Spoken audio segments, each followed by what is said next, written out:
Welcome back to People's Visioning today.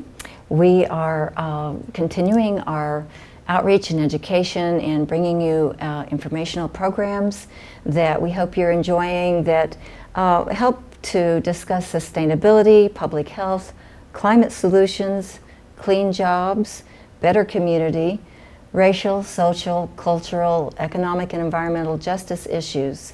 And we hope you've been enjoying our People's Visioning programming. Right now, with elections coming up just around the corner, next week we will be going to the polls and making some very important decisions about candidates, as well as some important ballot issues, both locally and across the entire state.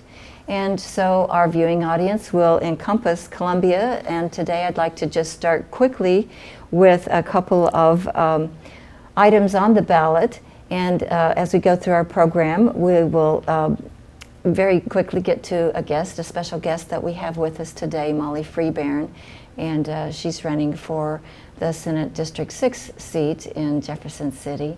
So, but we're going to start real quickly with a couple of these ballot issues and then move on to let her talk about her candidacy.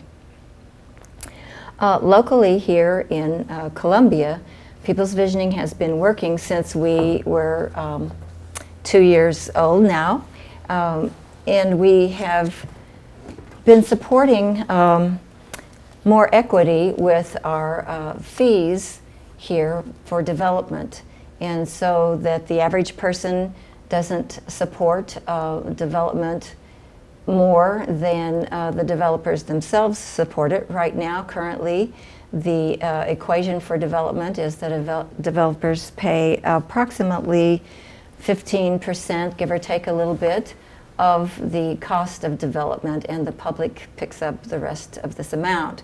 So this is a modest increase to the developers paying about 35% of development costs, with the public still picking up a considerable amount. And developers have sent out nice, expensive, glossy mailers like this one, which I got in my mailbox, calling the developer fees increase a tax, which it is not. It's not a tax on the people, and but instead it will actually generate 3.5 million developer-provided funds for off-site road construction associated with new development. It will help with the funding that we have for our roads. It will be more fair to taxpayers by increasing this percent, as I just discussed with you, for the developers to pay more and the taxpayers to pay less than we have been, which is we've been significantly financing development almost entirely. And it will charge more for developments that create more traffic, because this particular fee, as you'll read when you go and read the ballot language, this fee is for roads and will largely deal with traffic. So a lot of people do care about roads, and this will help the developers pay more for that than our taxpayers. So on the ballot questions that all of us around the state will have on the state questions, there are a bunch of amendments. And locally in Columbia, we have 2 propositions. I'm not sure if Jeff City has propositions, but you might need to investigate those. However, for Columbia area voters, we recommend a no vote on everything except Proposition 2. We need you to understand that People's Visioning not only had a role in this, but we have a plan that will help with our soft infrastructure. This is hard infrastructure, as roads are infrastructure. But our plan for soft infrastructure would include our fire and police, our schools, our libraries, our public parks. And it would include developers paying more for those costs too, that but for their new development, we would not have increased costs to pay for in those areas.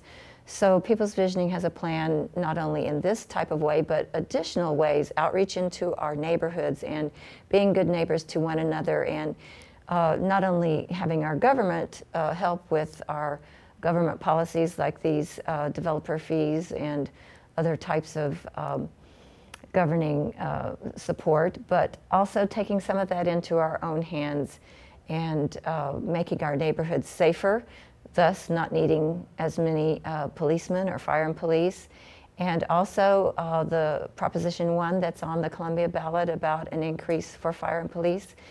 When you look at the research of comparable communities, we're in the same kind of ballpark for the numbers of fire and police that we currently have. So we believe both with the policies that we would love your help with People's Visioning to enact here in our community and be an example for Jeff City to maybe do the same kinds of things if they would want. But we feel that if you don't want an increase in property taxes of almost double, this is how the mayor and some of the council supporters to put this on the ballot have planned to pay for this police and fire increase would be through nearly doubling property taxes, which would harm. It's an inequitable tax in that the low-income property homeowners taxes would increase similarly, and it would hurt some of our lower-income homeowners to the point that they're barely hanging on to their homes as it is. So we feel like with People's Visioning ideas, we can get that community protection that we need without increasing our property tax. So now we're going to move on to the amendments. And the amendments, you've heard us talk on some of our previous programs about an amendment we fought over the summer regarding Right to Farm, Amendment 1 on the August primary ballot. And so now we have on this ballot a slew of additional amendments. And you heard us say that an amendment is a very strong way of taking a government position, and usually it's an ideology aspect to the policy, because it's much better to put most of all these amendments that you see in our state statute. They can be changed more easily if they need to be modified to be improved, or maybe there was some unintended consequence that came about as a result of enacting these. But if they're in our state constitution as an amendment, it is very, very difficult to make that type of a change. So for that reason alone, but in some cases for additional reasons, we recommend a no vote on all of the amendments, because if we like some of these ideas, and some of them are great, we would like early voting, for instance. We might like to have additional evidence being presented in cases of sexual abuse against children. So there's some things that we might like, but we can work with our elected officials to bring those about through our statutes, so that any unintended consequences or any improvements we might like to see going forward, we can have the opportunity to do that. So we recommend voting no on all the amendments, and thinking about the fact that a constitutional amendment is a very big deal. We also just like to recommend that you talk to your friends and neighbors about this information, because people with deep pockets, such as the folks who are trying to fight the development community, are trying to fight the development increase with some of these glossy things they put in the mailboxes, also would like to get these amendments in place, and you won't see too many of these glossy things encouraging you to get out and vote for conservative candidates, because these are progressive. The ideas of putting this in the state statute is more progressive, so that we can adjust them if need be, whereas nailing them down and saying, okay, that's it, and we can't do anything if our state legislature changes, or maybe more people finally do get out to vote with more informed decisions. But we can't afford these kinds of mailers in some of the races or on some of the issues, because we in People's Visioning and the average citizens just don't have the kind of money to mount the kinds of campaigns necessary to buy these types of mailers. So I want to mention that People's Visioning, on that note, is going canvassing later this afternoon, which you may not see that until possibly over the weekend, but we're also going to continue canvassing and getting out the vote through the weekend, Monday and Tuesday, giving rides to the polls. But we're asking you to do what you can to help get out the vote and educate your friends. You can go onto People's Visioning Facebook group to learn more about these amendments and our reasons for the recommendations beyond what I've mentioned today for individual particular amendment suggestions. So, and also even for some candidate information. Generally speaking, we recommend that you consider a candidate that's going to support the people, a more progressive stance. And so that takes us to our conversation here with Molly Freebairn. She is running against the Republican candidate who currently is the incumbent in District 6, Mike Kehoe. And I'm going to let Molly tell us a little bit about her initial background and maybe a bit about why she decided to run, and we'll have a conversation here so you can get to know Molly a little bit, and she can talk about her campaign for us. So a little bit about yourself, Molly, and welcome to People's Visioning. We're so glad you would be on with us. Thank you so much, Monda, for inviting me and giving me an opportunity to talk about the vital issues that are impacting throughout the state and in mid-Missouri in particular, where I have lived for the last 20 years. I'm originally from St. Louis, where my father worked as for McDonnell Douglas before it became Boeing, and he was an engineer in the space program. Mm-hmm.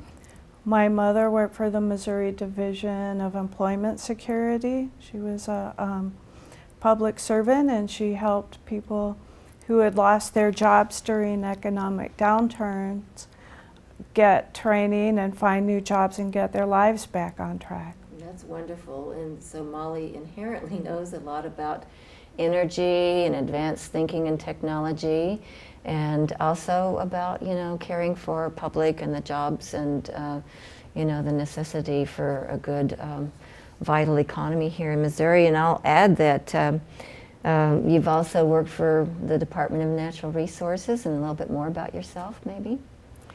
Yes, I worked for Missouri DNR for 18 years, looking at the top polluters in the state and learning about the energy issues that result from fossil fuel combustion, whether it's from power generation, which is the single biggest polluter in the state by far, is burning coal to generate power. And then the second biggest is all the different forms of transportation, from on-road cars and trucks and buses to trains and planes and marine vessels.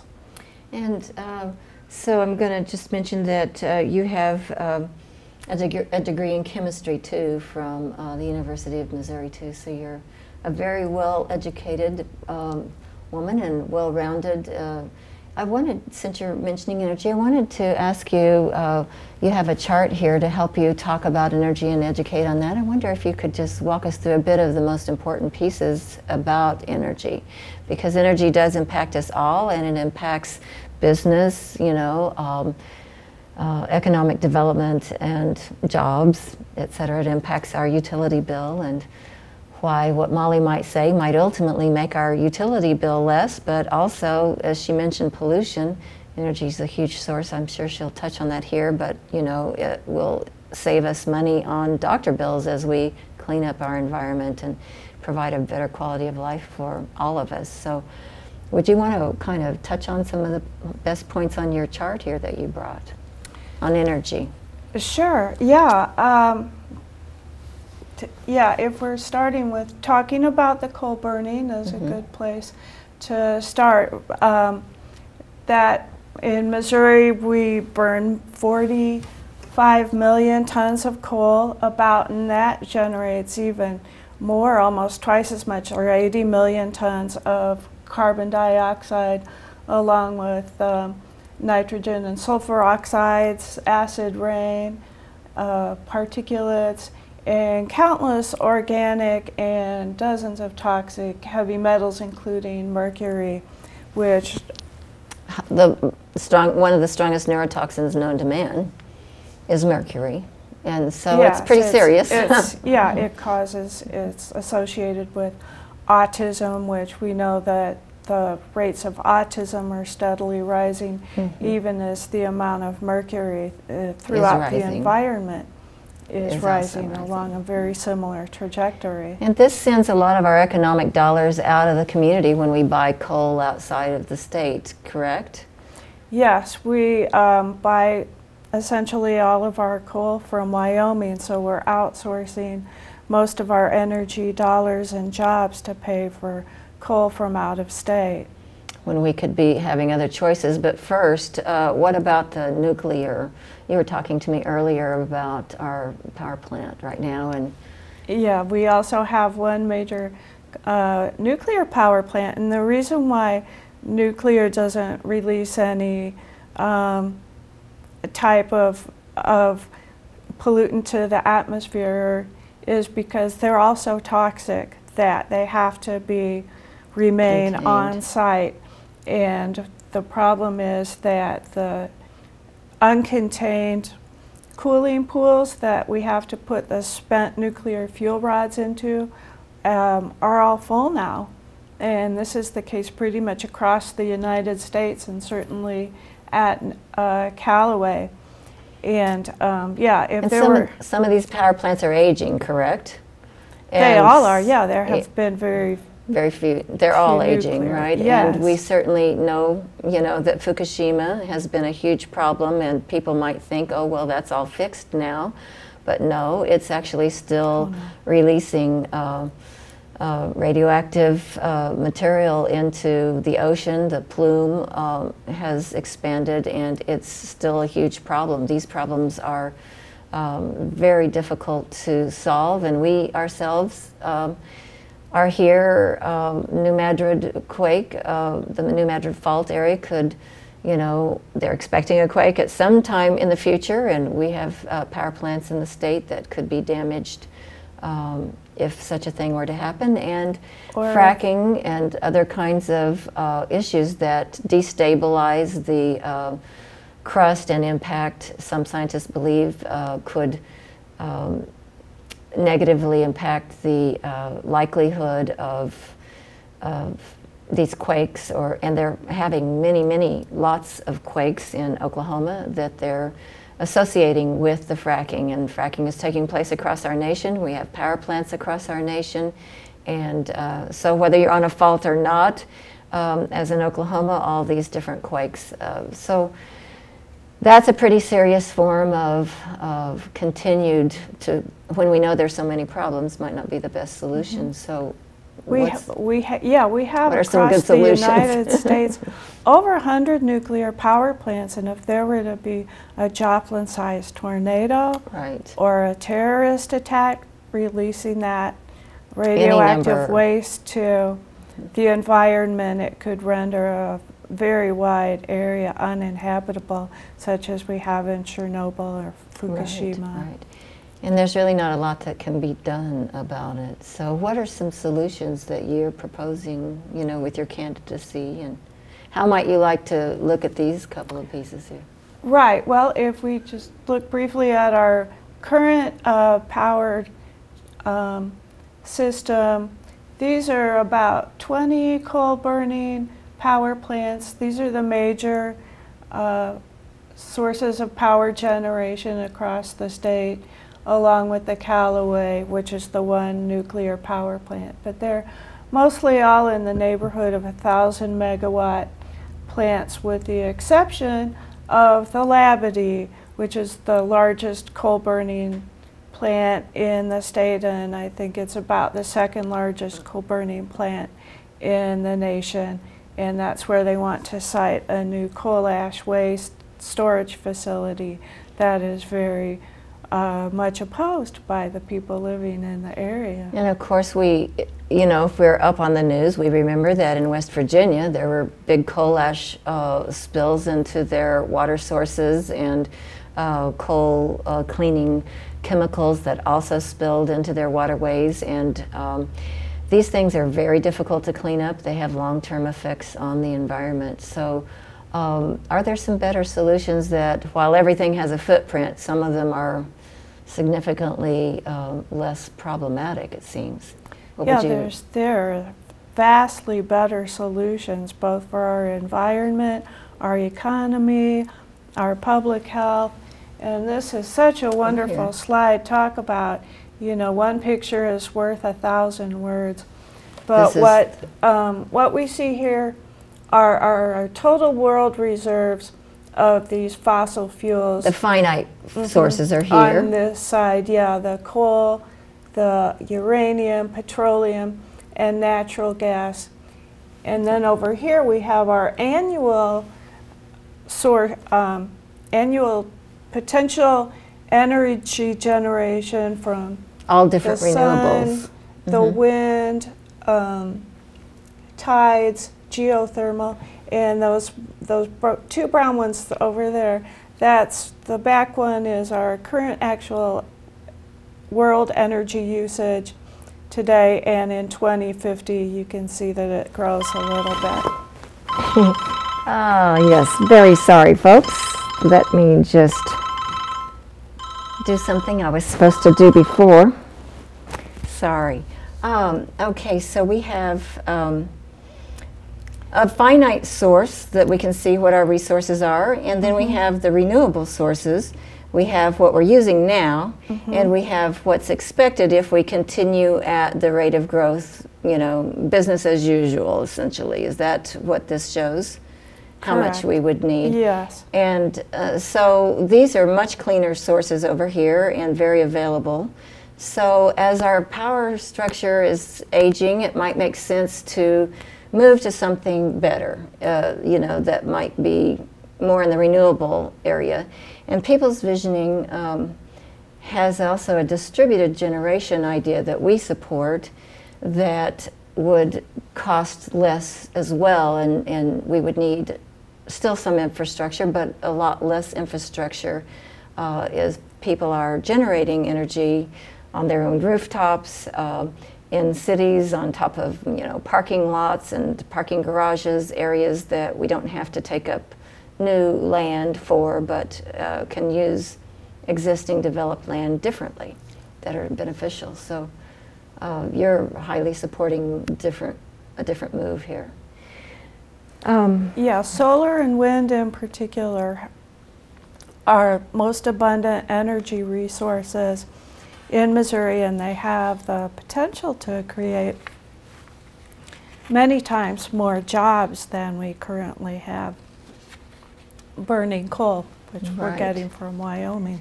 Yes, so on the note of jobs, we were talking about that at the start of the session, that we have a Republican-controlled House and Senate, and the majority tried to push through the right to work, which, you know, of course relates to jobs, claiming that we need right to work is sort of like right to farm, and we had that discussion earlier this summer. But for some of you who might not be, who might be new to watching our program, right to work, right to farm, right to vote, these are all model legislation pieces out of something called American Legislative Exchange Council, ALEC, ALEC, which is a group of folks, sort of like the local 1% developers here.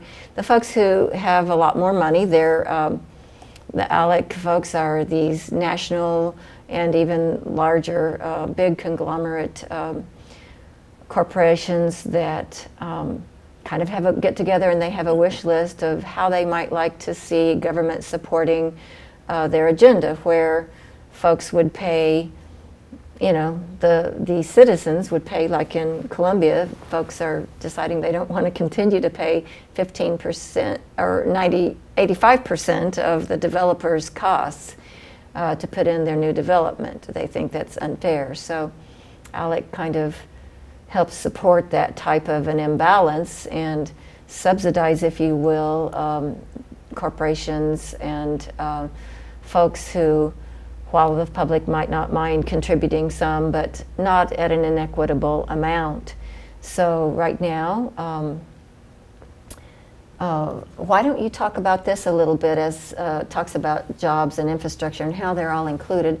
And this is from an organization that is associated with the different large moneyed organizations that support the ultra-conservative candidates, that support the wish list of these big corporations out of American Legislative Exchange Council, and also the Koch brothers and folks like our own here in Missouri, Sinkfeld, Rex Sinkfeld, who supports a lot of the fair tax and the inequitable types of taxation models that actually are part of the American Legislative Exchange Council model legislation pieces. That right to work is one of those pieces. So if you could talk a little bit both about jobs and about, you know, this idea here that you were sent as a candidate. You could start maybe with the jobs and however you want to. Well, the right to work would take the support away from the unions and the trades that support the good jobs and wages that the rise of the middle class depended on grew out of, was the unions who organized and negotiated for better wages and benefits. Working conditions, and the 40-hour week and those sorts of things are all from unions. Right, exactly, and retirement, and yeah, so if those go away, then people can be hired for, you know, the same wages as people in third world countries. Yeah. For peanuts, and, work yeah, for peanuts. Which works out great for the corporations. But yeah, it would be devastating for the way of life that we love and the American dream that we have for a good life. And sort of like with this, you know, they kind of tell you a different story that, well, we won't be competitive for jobs if we don't do X, X, and X.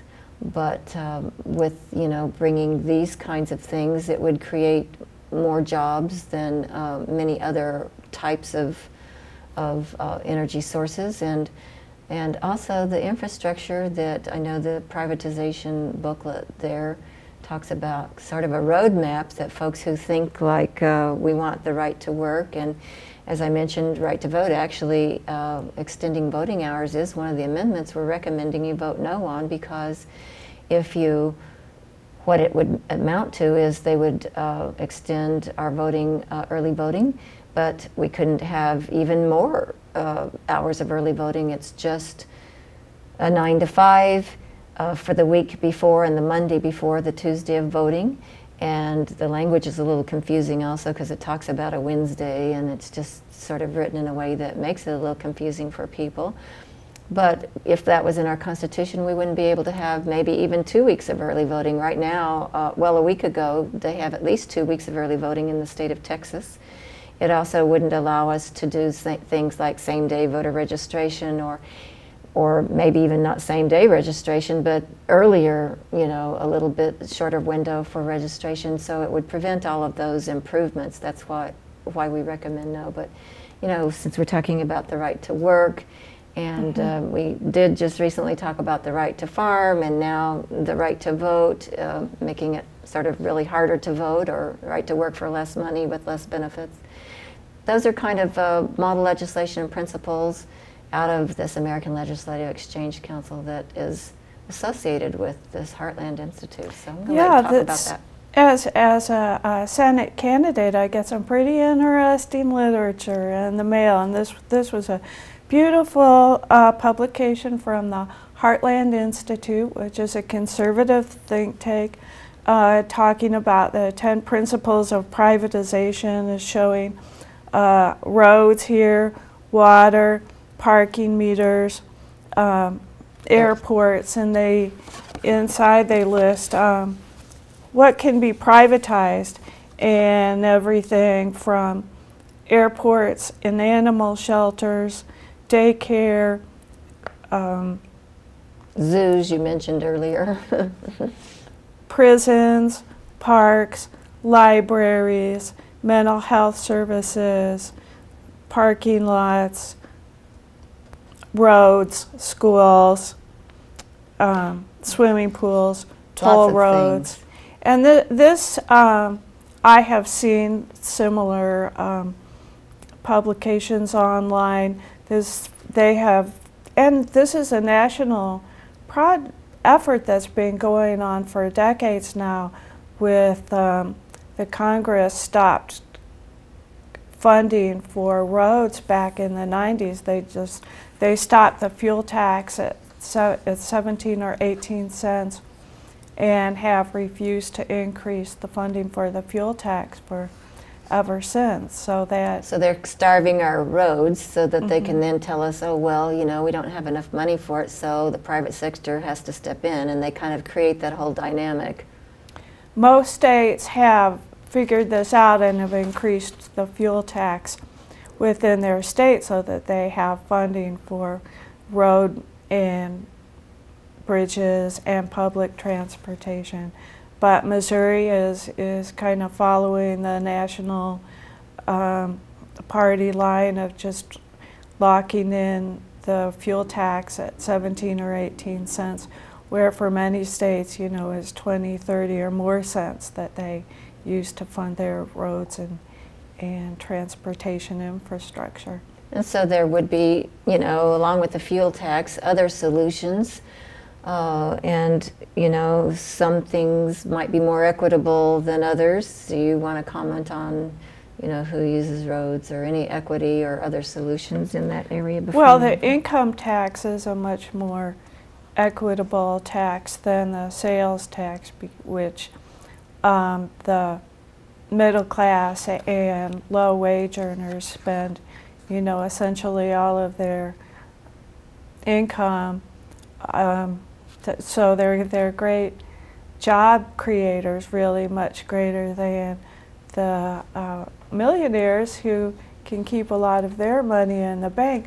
But so their income really doesn't contribute to society and the maintenance of all our transportation and schools and infrastructure unless they have a tax that is proportional to their income.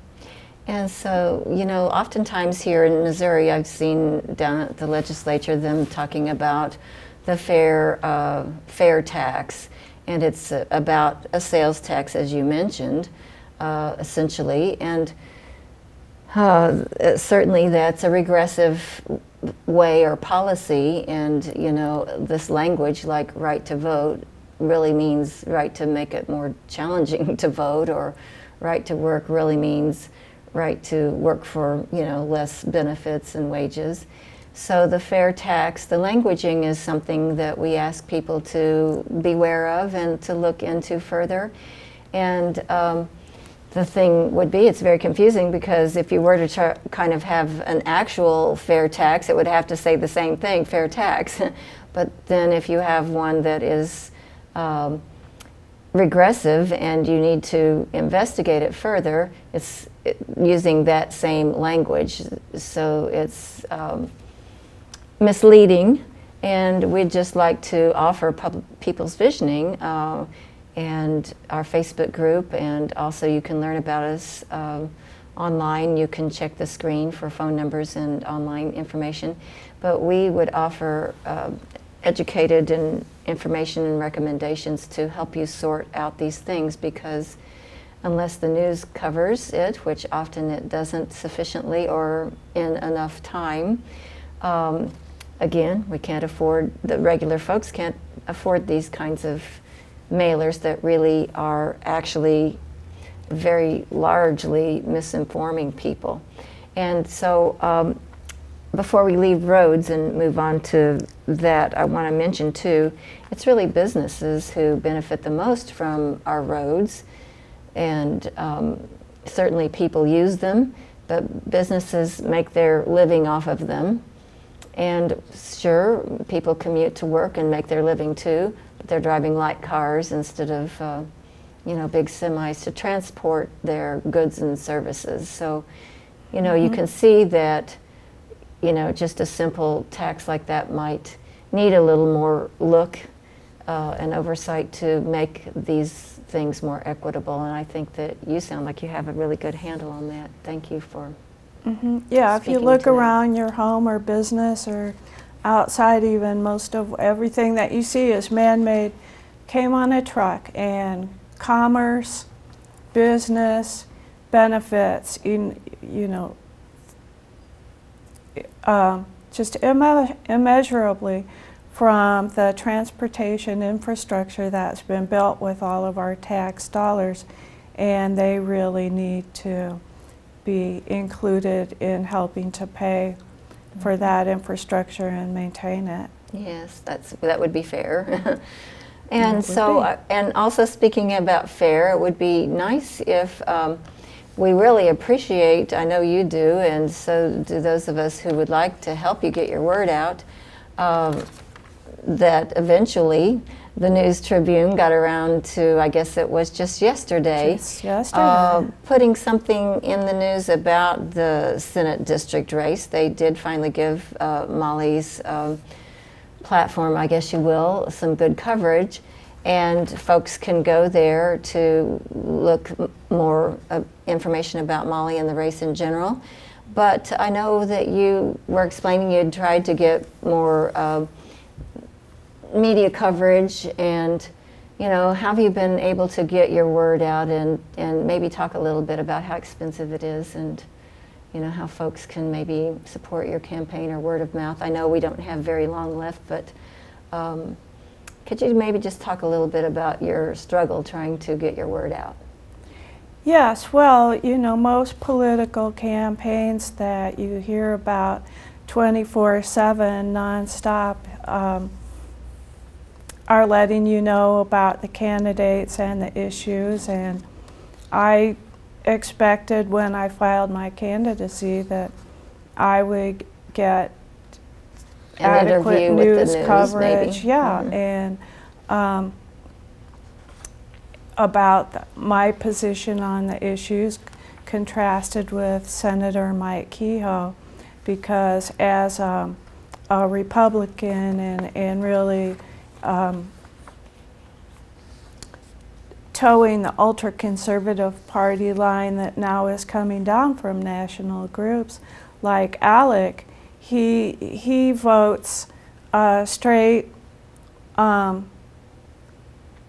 line with their wish list. right, yeah, in favor of things like right to work and refusing to expand Medicaid, and for the millionaires tax cut, which is shutting down a lot of state government operations, which is Mid-Missouri's largest employer.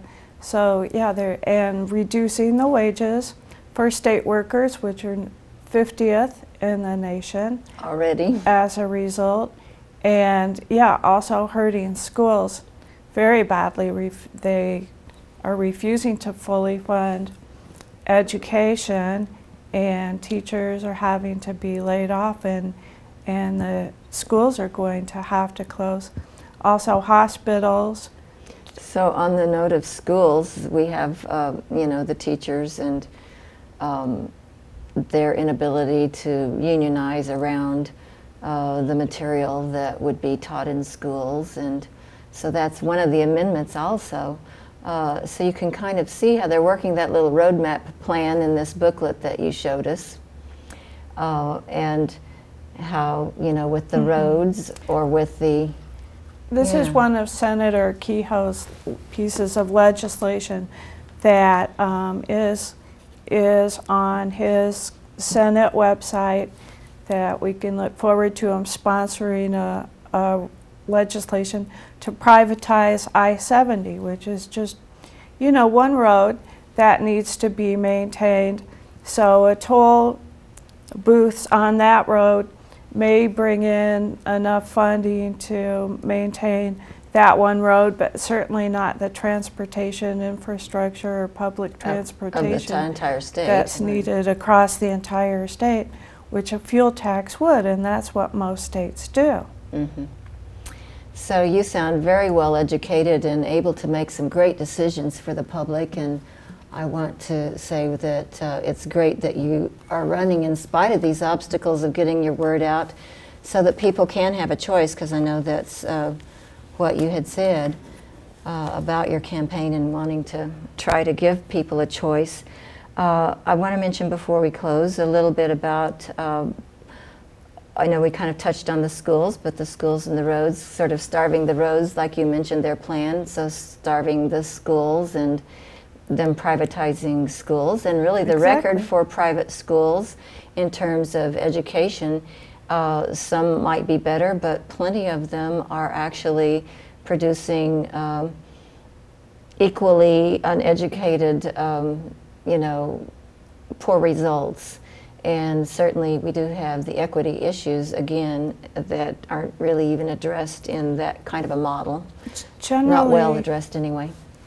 Generally speaking, yeah, when you have an enterprise that's operated for private profit, yeah, you see them cutting corners in a lot of ways. And then, of course, you're paying out of pocket for whatever those goods or services are. Mm-hmm. So they may cut taxes, but then they're cutting the value of the good or service, and then they're charging you so that they're making a profit for their investors. Right, and that's the bottom line. All of these things are really about private investment, and most folks in the really middle to lower income category, some have absolutely no capability to invest, and others, you know, have lost money investing, the 2008 downturn, and certainly the folks driving the bus at that time. And, you know, it's really policy that can be both in both parties. So we do have to, in some of the Democrats, but a little bit less in the Democrats, because the Democrats generally are much stronger on the for the people kinds of issues.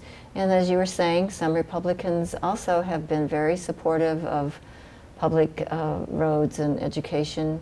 So I know you'd be able to work with folks that didn't fall into the ultra-conservative category, at least. One problem with the energy generation that we have in the state is that it is a monopoly, and we don't have competition or free enterprise. And so that is a measure that we could return to, because 15 years ago deregulation was all but a done deal for Missouri. As it was, most states have gone to deregulation. Here in Missouri, we still have no competition or free enterprise in energy generation. And as a result, now our energy costs are about twice as high as they are in states like Illinois, where the homeowners are paying about 5 cents a kilowatt hour. In Missouri, homeowners are paying 10, 11, 12 cents a kilowatt hour. It goes up in the summertime when we need electricity the most. So that is something that, as a legislator, I would like to take a look at and maybe get Missouri back on track with opening up. So the ultra-conservatives talk a lot about, conservatives in general, I guess, about the free market system and how we have a free market, but when we have different things that are subsidized or the regulations you're speaking about, it skews a free market essentially to the point that we really do not have a free market. And for us to, you know, for instance, just look at energy subsidies, but it happens with farm and all kinds of things. So when we look at that system, we, you know, with any kind of rationality, we can say, hey, you know, this is really not a free market. And so what you're talking about would benefit all of us listening today, no matter where our policy or thinking is in a party kind of way, it would benefit all of us in our pocketbook to have these kinds of changes, and more jobs across the state just brings the economy up. And you know, these areas, as you mentioned earlier, create more jobs in this category than in this category. Plus, unless you want to say that we have a lot of health problems, so now we have a lot more medical jobs, but maybe would prefer to shrink those jobs. But touch on the Medicaid a little tiny bit, and then we'll see if there's anything else we need to conclude with. We very much need Medicaid expansion in this state to provide health coverage for 300,000 Missourians who are currently lacking it, you know, with all of the financial risk that that entails if they should get sick. And it's due to no fault of their own in terms of these are working people. Oh, right, not at all. They're just not making enough in this wonderful wage economy. They're not making enough to qualify for the affordable health care. But they, if they were to expand Medicaid, that would bring $1.7 billion of federal funding, which would create a lot of jobs in health care and improve health care for all Missourians. And in the same way with the energy, the solar industry in Missouri took off after the overwhelming 2/3 of Missouri voters passed the renewable energy standards. Right. And so solar energy in Missouri was growing exponentially when at the end of 2013 the investor-owned utilities with their monopoly were able to shut down the solar rebate. So now we have a solar industry that had already was creating more jobs than we have in coal-burning power plants across the state, is now in free fall. And that, so we're losing jobs that we had created through the hard work and dedication of citizens and consumer and environmental.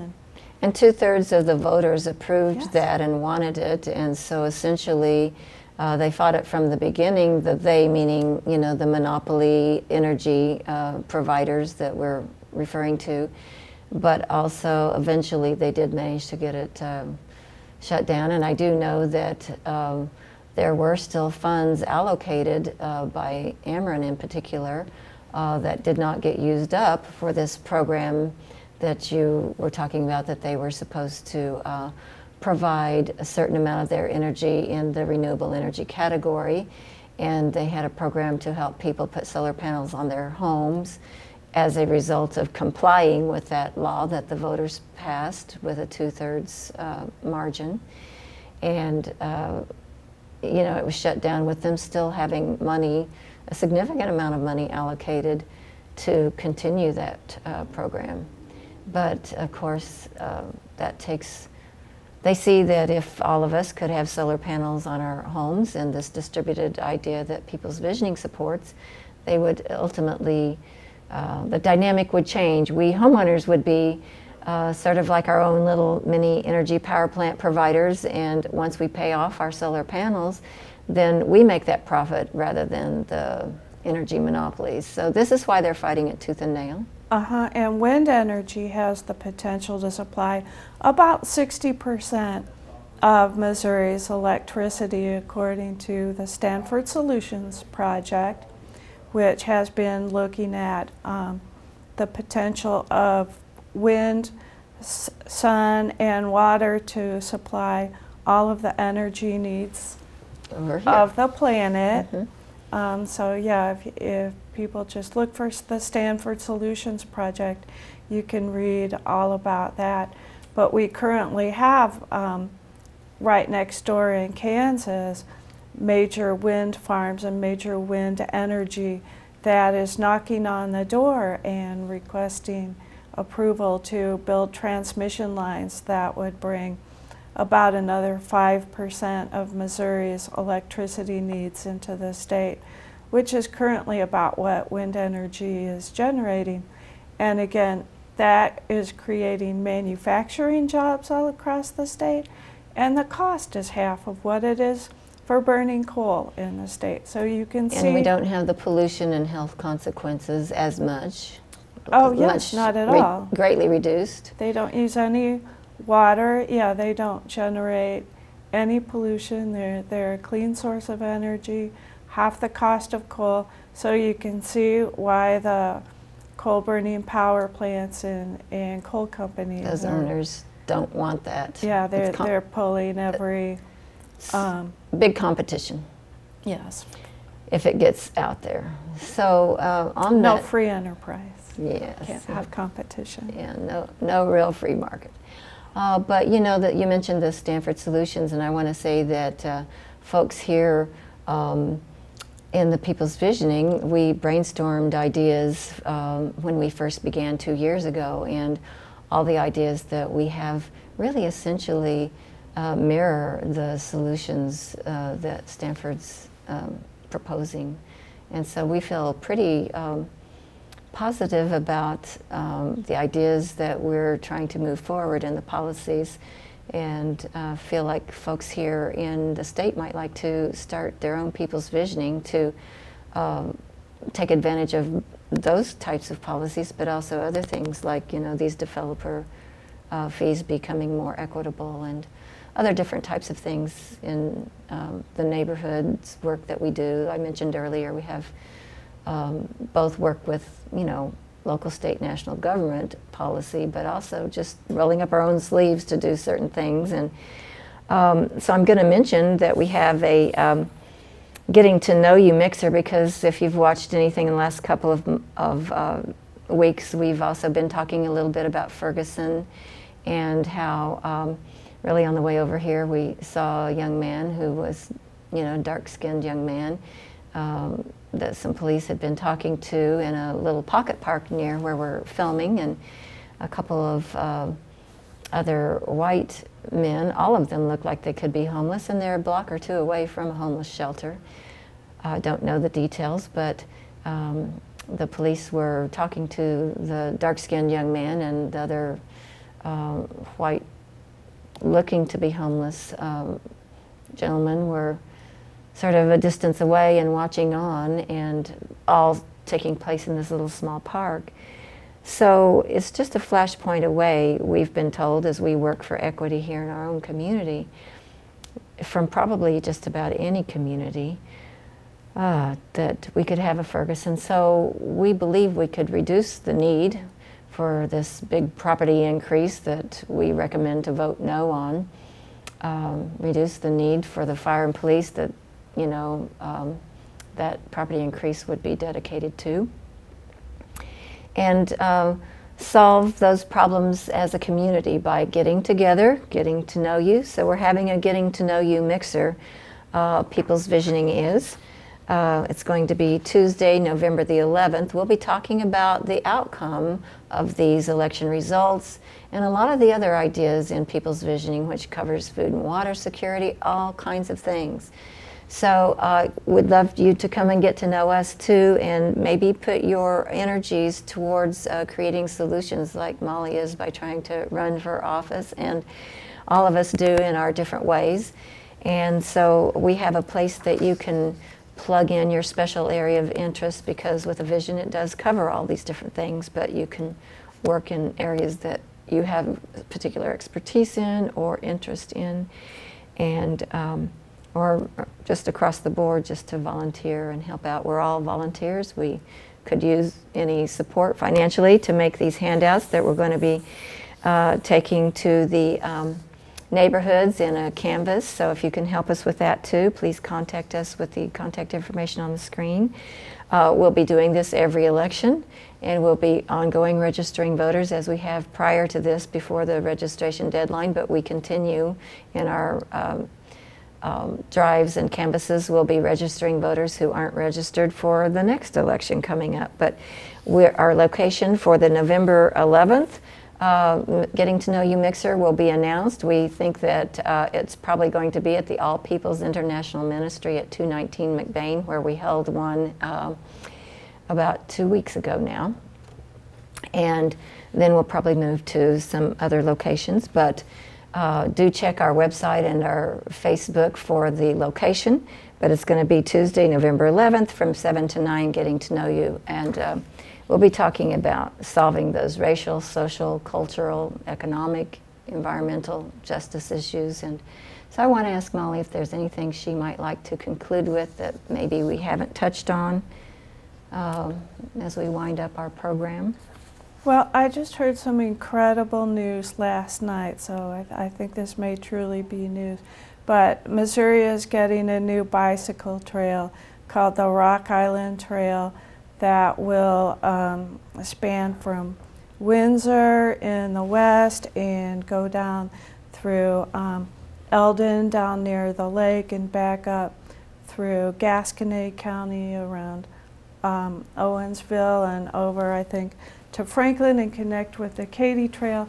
So we'll have about 350 miles of bicycle trails around the state through Missouri's gorgeous countryside. A lot of it, you know, is privately owned and not really accessible except for where we have our fantastic state parks and Department of Conservation. Our public spaces. Yes, our public spaces. So now we'll have this whole new expanse of public space that we can get out with our family and friends and out in the great outdoors. And it's our taxes that we'd like to get to a more equitable state. I thought I got that turned off.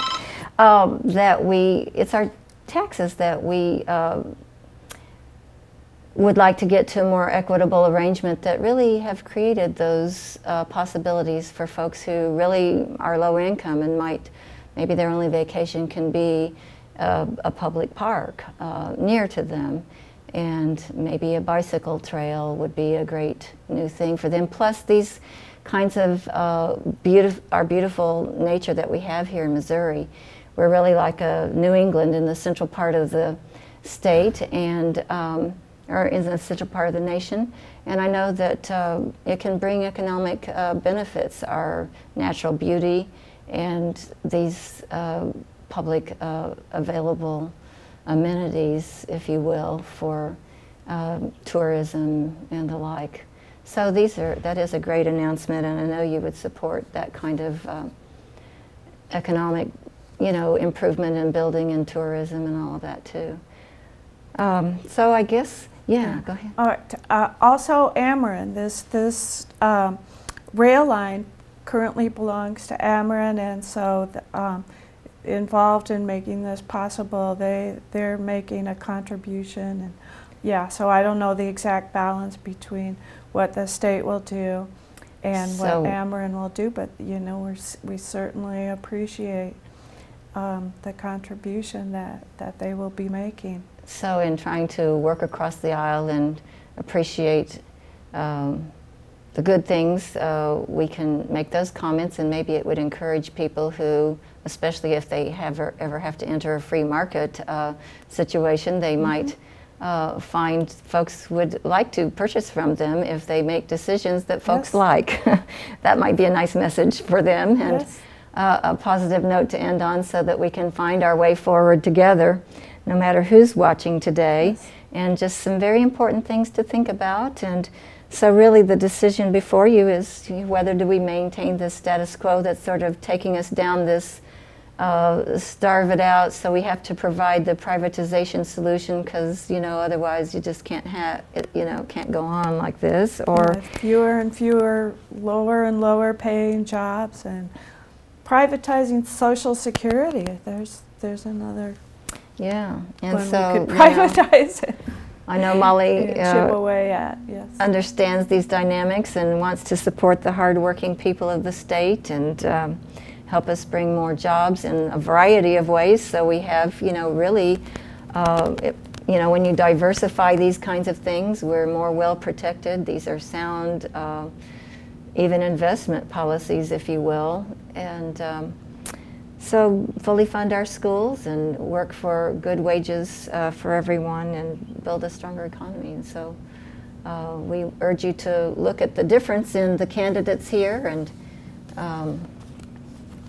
really think carefully about who you'll vote for, and if you want some candidate solutions here in the next day or two, certainly over the weekend we'll have posted some candidate suggestions as well as our recommendations by People's Visioning for the amendments. So Molly is running in the 6th State Senate District against incumbent Mike Kehoe, and that's largely the area around Jefferson City.